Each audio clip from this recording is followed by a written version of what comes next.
dipersembahkan oleh. Kalau kamu dalam perjalanan bersama teman-teman tadi ya, tim tadi, apa impact atau dampak yang kamu lihat, kamu rasakan dalam perjalananmu untuk membantu teman-teman, baik yang mereka mau dalam pendidikan, pekerjaan, apa yang kamu lihat atau kamu bisa kasih contoh? Iya, kalau impact sih mungkin saya awalnya kan saya penerima beasiswa bidik misi. Saya ini dapat uang dari rakyat, dari Salman juga gitu, dari para donatur yang notabene kan bidik misi ini tuh dari pajak.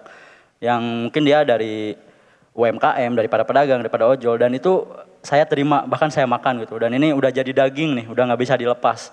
Jadi maksud saya tuh, saya di sini pun tubuh ini tuh adalah udah milik umat, milik rakyat juga gitu. Sehingga saya emang harus bermanfaat, harus memberikan impact. Nah salah satunya alhamdulillahnya melalui Cerebrum ini. Tadi mungkin contoh yang paling dekatnya adalah banyak yang lolos melalui Cerebrum. Bahkan katanya tadi kayak Mas Hafiz ini ya, ada yang nggak bisa untuk ikut bimbel offline karena mahal gitu ya. Dengan Cerebrum yang biayanya murah, bahkan ada yang gratis bisa sampai lolos sampai ke top-top PTN. Kemudian dari Cerebrum juga kita jadi bisa buka lapangan pekerjaan.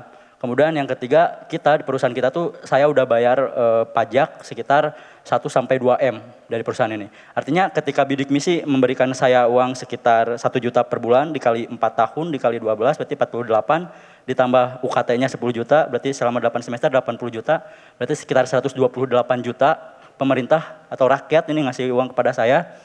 Saya balikan lagi ini menjadi melalui bayar pajak sebesar 1-2 M, artinya udah 10.000% berarti.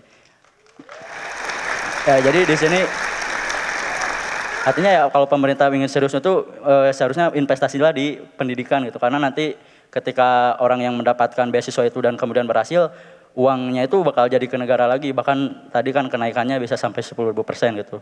Kemudian impact yang selanjutnya dengan bangun Cerebrum ini, dari profit kita bangun masjid Bang, di daerah sana di Bunut, namanya Masjid Al-Kahfi, yang sekarang bertransformasi juga jadi masjid affiliate. Ya, Paragon juga pernah datang ya ke sana. Jadi di sana kita ngelatih gitu bagaimana cara mengafiliatkan produk sehingga yang orang-orang yang enggak punya penghasilan jadi penghasilan gitu, sama teman-teman kayak Ajka, Adit itu dan lain-lain. Kemudian yang terakhir juga dari impact Cerebrum ini ya saya bisa mengangkat derajat orang tua saya. Tadi saya bisa mengumrohkan orang tua, alhamdulillah bisa membelikan mama rumah yang setelah 40 tahun belum punya rumah gitu. Jadi ya hal itulah yang terus saya mendorong gimana supaya saya itu terus bermanfaat terus, karena ini mungkin buat para beasiswan lain gitu ya. Dari beasiswa itu emang menyenangkan gitu ya, dapat uang, tiba-tiba dapat uang gitu tiap bulan. Tapi itu sebenarnya tanggung jawab yang sangat besar, karena kalau uangnya udah kita makan itu udah jadi daging ya. Udah nggak bisa diapa-apain ini, artinya tubuh kita tuh udah milik umat, udah milik rakyat. Kita harus memberikan impact kepada diri sendiri, kepada keluarga, bahkan kepada negara gitu. Jadi ya kayak gitu mungkin. Baik, saatnya aku mengundang teman mahasiswa ya untuk bertanya. Ini ada yang mau bertanya kepada Hafiz dulu nih. Namanya Karina Tiffany dari Kimia F MIPA. Iya. Karina silakan ya. Katanya mau bertanya kepada Hafiz. Iya, silakan Karina. Tos dulu, iya. Selamat siang Kak Hafiz dan juga Kak Alif. Terima kasih juga atas kesempatannya. Mungkin aku izin perkenalkan diri terlebih dahulu. Aku Karina dari Kimia Angkatan 2022. Nah di sini kebetulan aku mahasiswa tingkat akhir juga Kak. Dan aku dan teman-teman juga udah mulai kepikiran tentang dunia pekerjaan setelah lulus dari sini. Nah tadi ngelihat chaosnya kuliah, terus tadi ngelihat kakak juga yang kayaknya kerjanya nggak linear dengan kuliah gitu ya. Penasaran apakah Kak Hafiz itu merasa bahagia atau enjoy dengan pekerjaan di perusahaan saat ini? Kalau misalkan iya, kira-kira rasa itu tuh datang dari mana? Apa yang membuat kakak itu merasa enjoy di situ gitu? Mungkin dari lingkungan kerja atau value perusahaan gitu? Atau ada alasan lain gitu Mas? Terima kasih, very good question. Tapi udah dijawab sebenarnya di belakang.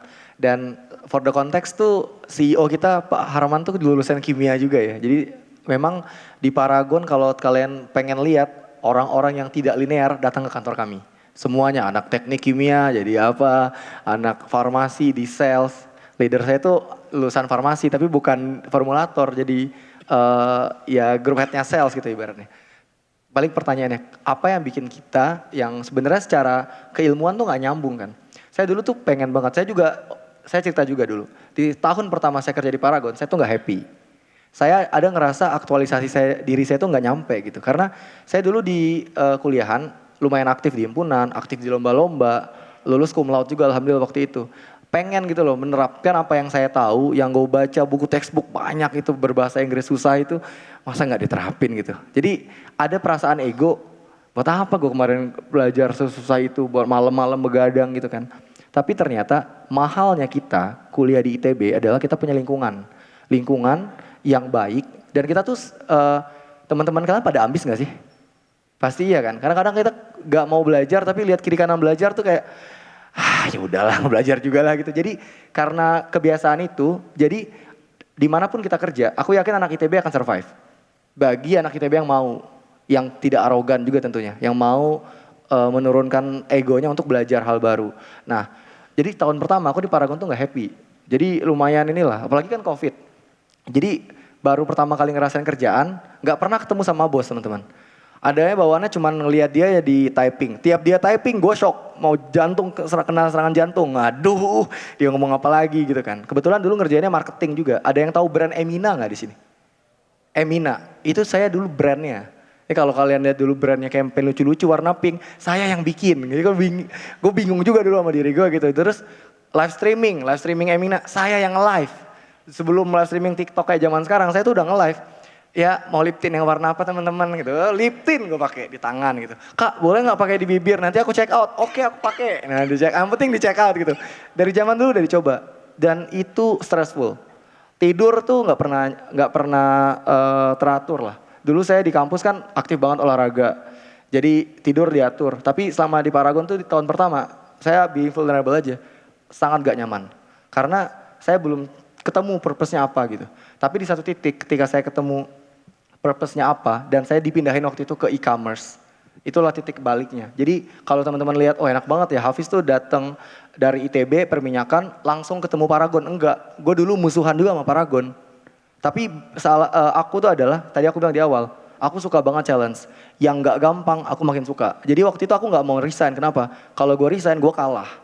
Gue gak mau kalah, sampai kapanpun gue gak mau kalah di perusahaan ini. Kayak aku tetap stay buat lihat capability aku gitu. Dan sekarang yang bikin aku happy adalah aku punya tim tuh sekarang 38 orang. 38 orang tim, seusia kamu juga ada. Jadi kita tuh ada di lingkungan yang sangat positif.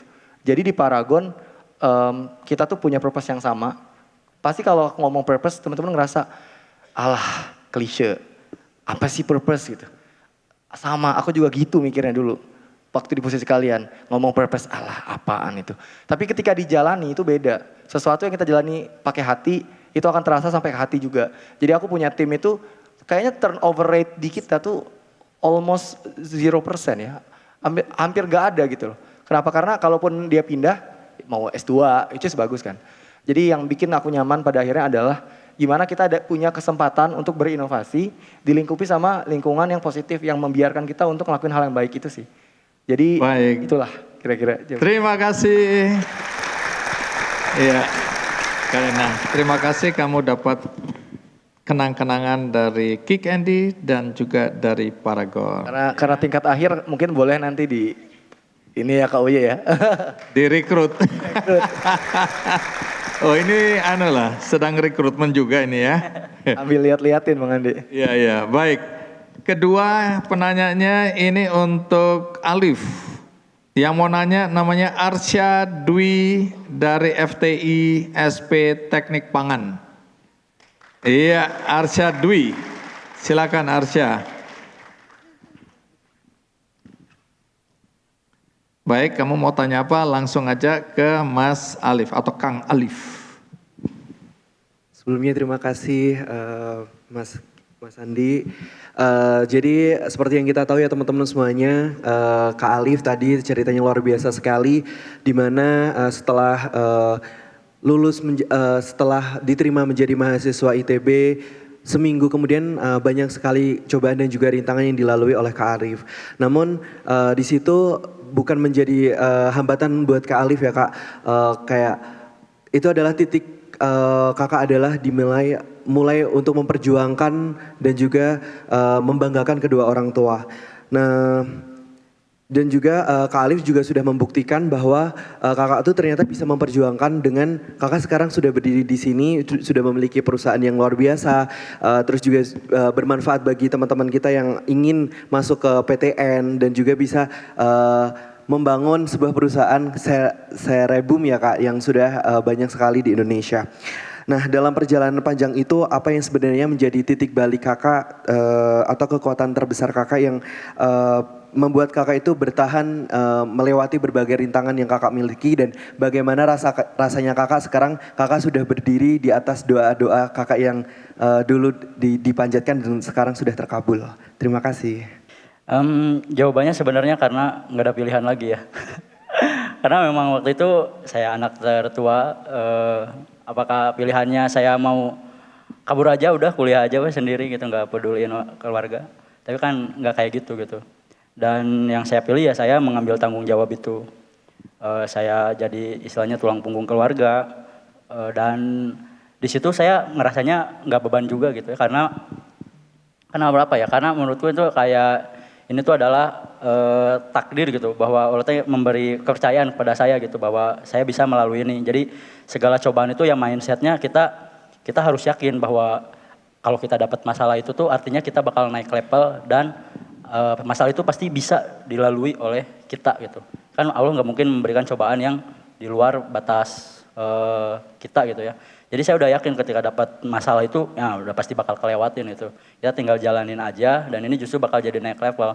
Justru positifnya berkat ya dengan kejadian itu ya saya jadi lebih punya tanggung jawab lebih tinggi lagi gitu. Saya punya daya juang yang lebih tinggi lagi, mental yang lebih tinggi lagi gitu. Jadi yang saya rasakan sih ketika kejadian itu ya masa kita mau menyerah gitu. Dan mungkin bahkan di luar sana ada jauh yang lebih sulit lagi gitu. Jadi yang kita pilih ya harus maju terus dan kita ya belajar terus itu bagaimana menghadapi ini semua sih. Baik, sekali lagi kita berikan aplaus. Arsya, terima kasih mewakili aku sejenak tadi. Ini juga ada kenang-kenangan dari Paragon. Kita berikan aplaus untuk Arsya dan tentu saja untuk Alif dan Hafiz. Nah, teman-teman, kalau kita lihat ada latar belakang yang hampir sama ya, Alif dan Hafiz ya. Bagaimana datang, ini anak desa semua, ini anak kampung ini kelihatannya ya. Yang kemudian mendapatkan akses dalam pendidikan, kemudian bisa keluar dari tanda kutip kemiskinan ya. Dan kemudian bisa berdampak ya bagi pertama tentu bagi keluarga terdekat ya, kemudian lingkungan, pekerjaan, tapi tidak sebatas itu karena tadi udah dijelaskan bagaimana apa yang mereka lakukan kemudian berdampak bagi banyak orang. Nah, tapi seberapa banyak saudara-saudara kita, teman-teman kita yang tidak mendapatkan akses ya, mereka ada di daerah-daerah ya mungkin di gunung-gunung, di pesisir pantai yang kemudian belum mendapatkan akses. Nah, satu hal yang menarik yang aku lihat dan kita semua lihat di media sosial itu ada seseorang, dia lahir dari keluarga buruh tani lah ya. Ibu meninggal ketika masih duduk di bangku SD. Jadi ini dramanya juga cukup kuat ya, atau cukup tinggi. Kemudian harus tinggal bersama nenek ya. Tapi dia kuliah S1 di ITB, S2 di University of Queensland, Australia, dan S2 di Aalto University, Finlandia. Ini ingat anak desa ya, anak buruh tani. Saat ini dia jadi dosen program studi teknik metalurgi Fakultas Teknik Pertambangan dan Perminyakan ITB. Ini temanmu ini. Ya, dosen, oh malah dosen. Iya. Dikenal dengan julukan dosen online-nya ibu-ibu Indonesia. Nah, ini udah mulai kebaca ini siapa ya. Kemudian ada yang bilang dosen viral ya.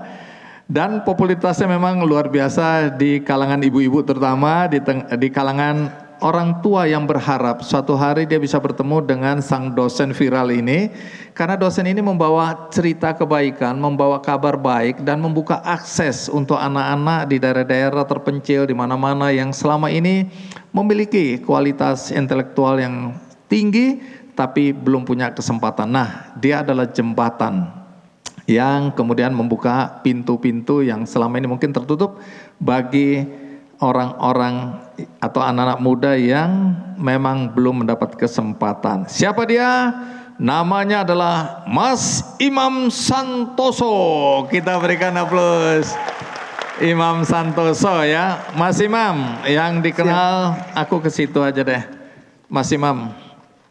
Jadi aku termasuk yang waktu itu kaget-kaget ya melihat.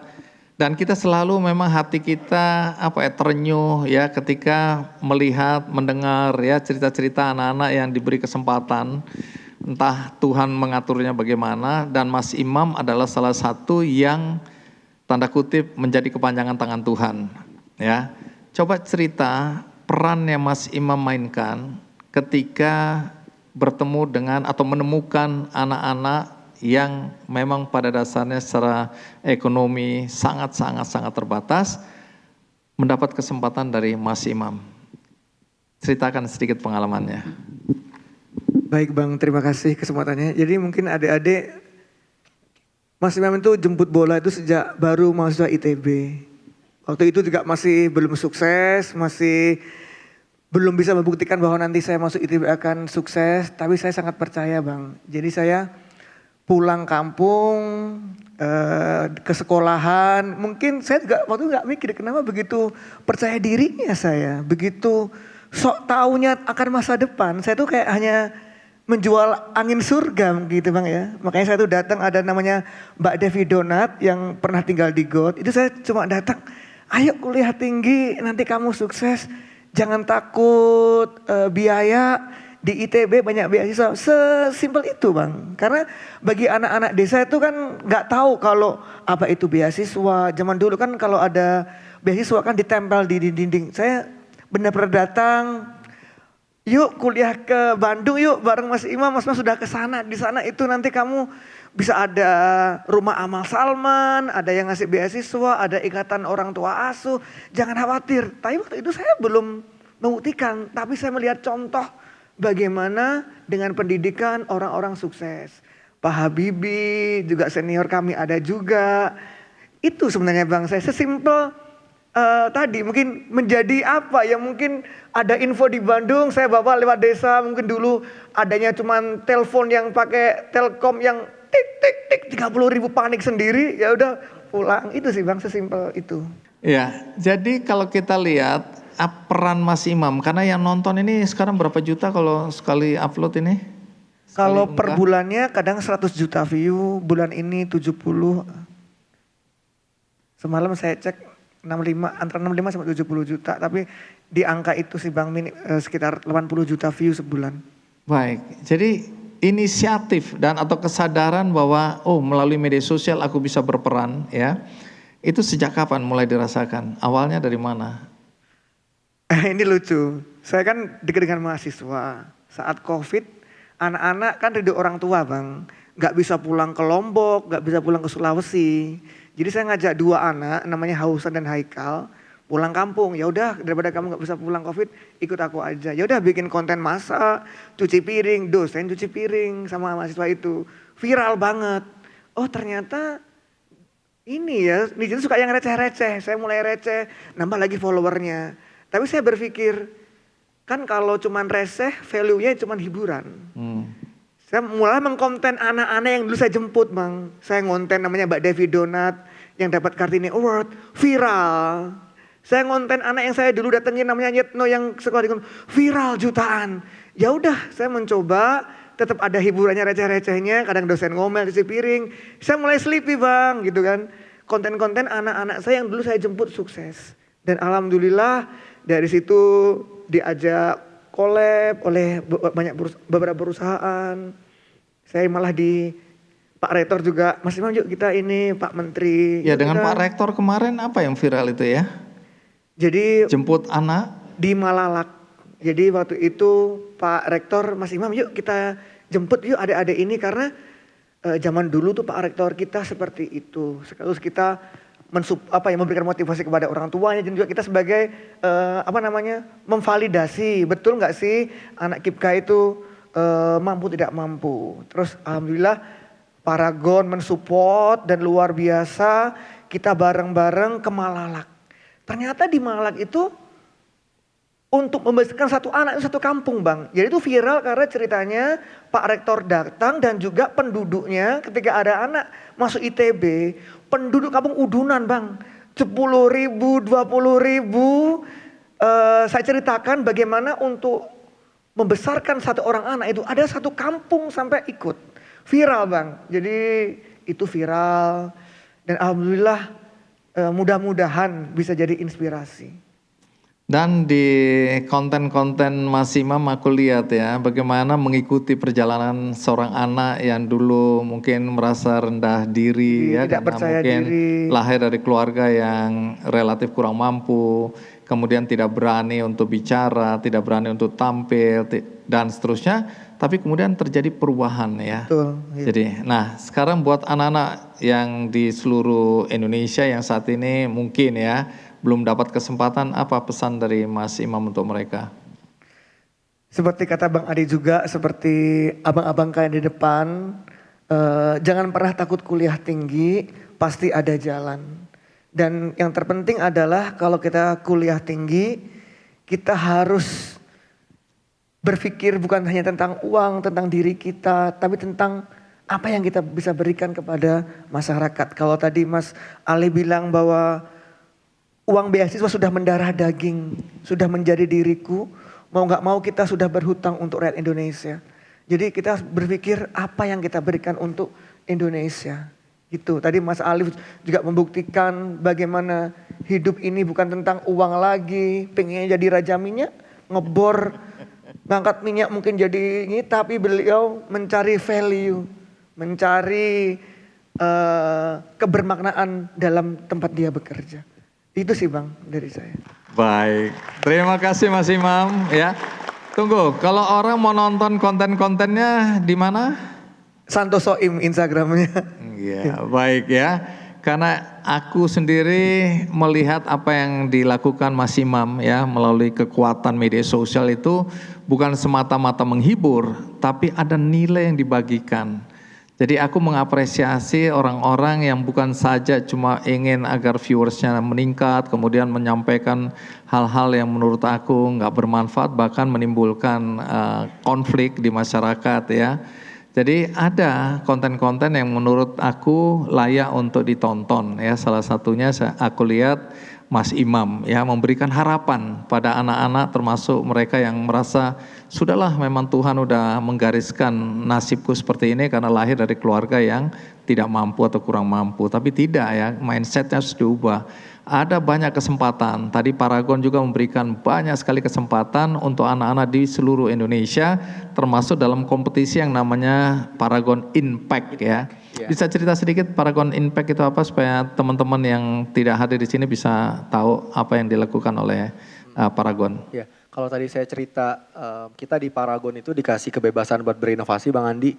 Nah di sini tuh Paragon ngebuka kesempatan nggak cuma buat Paragonian ya karyawannya, tapi untuk mahasiswa di seluruh Indonesia sampai ke Malaysia agar nanti bisa berimpact tadi. Inovasi itu nggak mesti teman-teman harus bikin teknologi yang benar-benar canggih banget. Inovasi itu sesederhana kita bikin sesuatu bahkan yang sudah ada jadi sesuatu yang lebih besar gitu.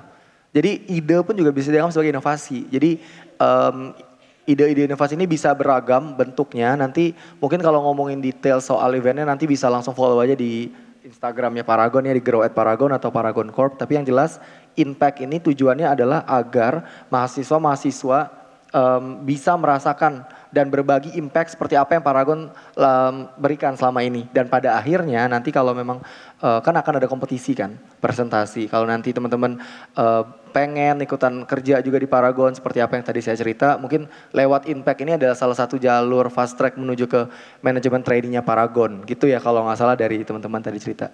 Baik, dan jangan lupa kalau ada ide sekecil apapun juga jangan anggap enteng idemu ya, dalam bidang apapun juga, karena ini peluang diberikan tidak terbatas pada bidang yang industrinya sama, tapi bidang apapun juga. Jadi ini tantangan yang terbuka dan harusnya disambut dengan gegap gempita oleh semua anak-anak muda di Indonesia, tapi batas waktunya untuk menyerahkan karyamu atau idemu itu 6 November. 6 November ya kalau nggak salah. Iya, tahun 2025 ini. 2025 Iya.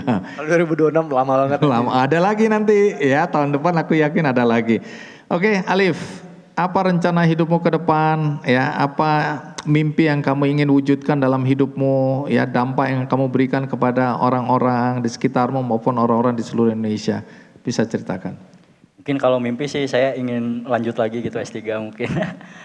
Kemudian kalau kedepannya ya seperti tadi yang saya jelaskan gitu, saya berusaha untuk menjadi orang yang terus bermanfaat baik untuk diri sendiri, untuk keluarga, untuk ya kalau bisa untuk Indonesia gitu. Karena ya sesuai dengan hadis Nabi, khairun nas anfa'uhum linnas, sebaik-baiknya manusia adalah manusia yang bermanfaat bagi orang lain. Baik, tepuk tangan Bu Alif. Nah, kalau Hafiz, ini banyak juga anak muda yang sekarang khawatir ya, bisa saja dia sekarang memilih jurusan yang dianggap salah atau tidak sesuai dengan passion dia, lentera jiwa dia, merasa waduh kalau aku bekerja di bidang yang sesuai dengan studiku hari ini, aku akan semakin menderita. Nah, kamu kan tadi cerita, kamu orang perminyakan yang sekarang kerja di industri apa kosmetik, industri beauty, FMCG, ya. cosmetics. Nah, nasihatmu buat anak-anak yang mungkin galau ketika dia merasa saat ini salah memilih jurusan. Ya, oke. Nah, ini bagus banget. Jadi gini, kebetulan adik saya juga persis seperti yang Bang Andi bilang. Adik saya itu lulusan teknik sipil. Sekarang kerja ini persis mirip kayak saya, cuman di beda company aja gitu. Yang mau saya sampaikan untuk teman-teman, khususnya anak-anak ITB ya, kita satu alma mater. Kadang-kadang kita tuh bawa beban jurusan tuh karena beban keluarga. Orang tua punya ekspektasi ya kan, terus paman lah atau siapapun, kamu masuk jurusan ini aja. Padahal sebenarnya hati kita nggak di sana. Nah jadi kalau saran dari saya, cari hati kamu mau kemana. Dan kamu harus berani ambil risiko itu, kayak yang Mas Alif tadi cerita juga. Kalau kita sebagai anak ITB, biasanya ngoyo kali ya, ngoyo tapi kita berusaha. Jangan cuma ngoyo tapi kerjaan kita mager-mageran, nah itu kan kebanyakan anak-anak kayak gitu kan. Banyak maunya, nggak mau berusaha. Tapi kalau anak ITB, banyak maunya nggak apa-apa asal banyak kerjanya. Jadi nasihat saya, apapun jurusan kalian, kemanapun nanti kalian kerja, kalian gak ada yang tahu. Saya dulu nggak tahu kalau saya kerja di Paragon hari ini gitu. Nah ya, yang jelas yang kalian bisa lakukan, hidup hari ini, langkah kecil yang kalian bikin hari ini. Kalau kuliah jangan bolos, terus kalau ujian jangan mencontek. Hal-hal kayak gitu yang teman-teman harus tanamin supaya nanti jadi apapun kalian akan bisa ngasih impact yang terbaik di bidang apapun yang kalian lakuin nanti gitu sih. Baik, berikan aplaus yang meriah untuk dua tamu kita kali ini. Jadi sekali lagi teman-teman ya, jangan merasa kecil hati. Kita mau lahir dari keluarga yang seperti apapun juga, kita punya kesempatan untuk berhasil, untuk sukses, dan yang paling penting berdampak. Bukan cuma sukses untuk diri kita, keluarga kita, tapi kita bisa memberikan kontribusi terutama untuk bangsa Indonesia tercinta. Sekali lagi terima kasih untuk kampus ITB, kita berikan aplaus untuk ITB. Terima kasih juga untuk para dosen, rektor, semua pengurus, terima kasih untuk panitia, terima kasih untuk Paragon ya yang menginisiasi perjalanan Kick and Goes to Campus ini berkaitan dengan Paragon Impact, yaitu satu kompetisi inovasi untuk anak-anak muda bukan saja di Indonesia tapi juga di Malaysia dan kita harapkan di berbagai negara lainnya. Dan kita akan bertemu lagi di episode-episode yang akan datang. Sampai jumpa, selamat untuk ITB. Terima kasih.